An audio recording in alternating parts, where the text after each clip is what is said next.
neutral position to start, and then go ahead and go palm up as far as you can. That looks great. Looks good. And so to do the passive range of motion here, I'm going to be in front of her. I'm going to be above and below the joint. So I'm going to stabilize the humerus, and then the movable part is the radius, as you talked about yesterday. So you're going to have your, I usually tend to put my thumb or like the thicker part of my hand on the radius, and that's where I apply pressure. So I'm going to be here and here, and then to do the passive range of motion, I'm applying overpressure on the radius, because that's what moves. If I'm pushing on the ulna, it's not going to be rotating anything, so I need to do overpressure here to do the passive.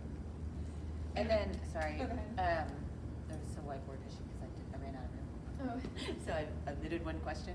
And so 2 groups asked about it, 1 group didn't, but this is the right position for the shoulder and elbow. Like you've got to have shoulder at neutral, elbow at 90. Otherwise, like I could cheat really easily. Like if I'm out here, first of all, if I'm out here, the shoulder's gonna help. And then secondly, like if I'm real stiff, like, I mean, it's very hard not to do that. And so you don't want him to do that because that's the shoulder's helping and you're not getting a true angle. That kind of prevents people from doing that. So as far as the orientation, actually, do you want to? I don't know, whatever's easier. Still face forward, but I'll come to you.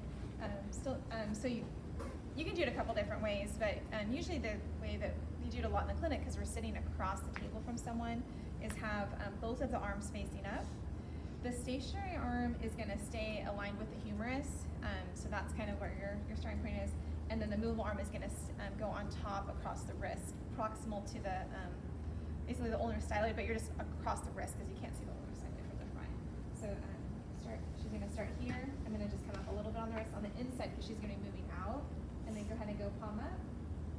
I just bring this across. I get as much contact across the wrist as I can with the movable, and this is staying aligned with the humerus coming up. Does that make sense to people? So that's what it should look like coming across to get the angle. And you always use the smaller goni? Yeah, always this goni. Yeah, well, or